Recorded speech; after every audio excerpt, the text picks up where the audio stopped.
Hi again, everyone.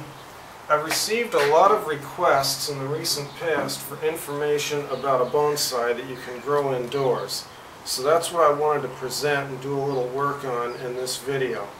This is a Ficus benjamina, and it's a tree that's often sold as a house plant in a lot of home stores, nurseries, and just about anywhere that sells plants. And as you can see, when properly taken care of, it can make quite an impressive bonsai.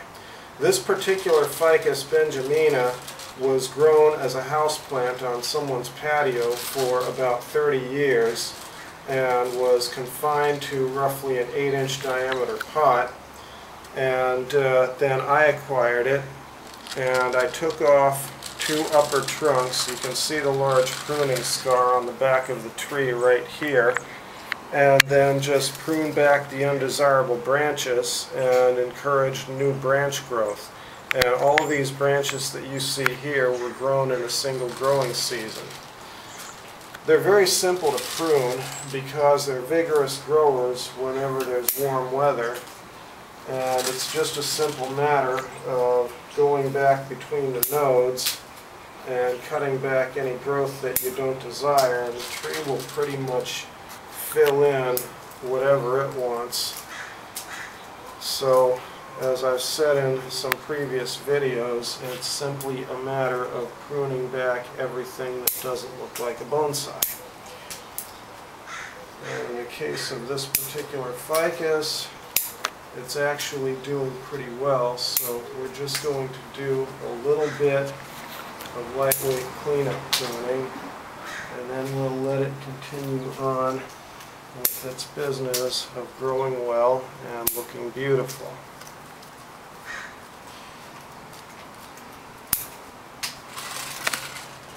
As you can see, it tends to grow long horizontal shoots, not so much vertical growth. The Ficus benjamina is known as the weeping fig because it tends to grow a little bit upward, and then the branches tend to arc over a little bit.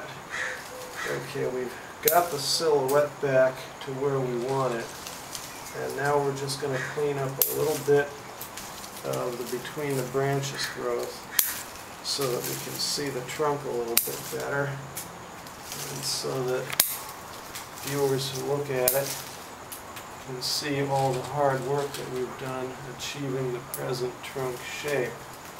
Now, it's okay to prune individual leaves off one of these, and if you prune all of the leaves off but leave the leaf stems, you can actually get the tree to produce much smaller leaves when it refoliates.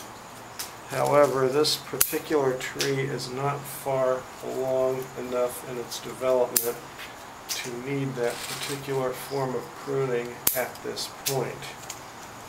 Now I'm just going back over the top of the tree and pulling back some of the upper growth a little bit.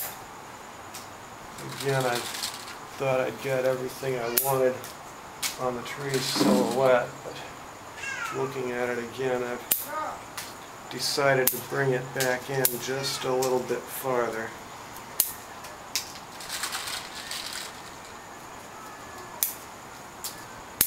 And if you'll take a look right here, you can see these trees bleed white milky sap when they're pruned. That's actually good for the tree because it means it heals over wounds quite rapidly. I'm just going to do a little bit more work on the front of the tree now.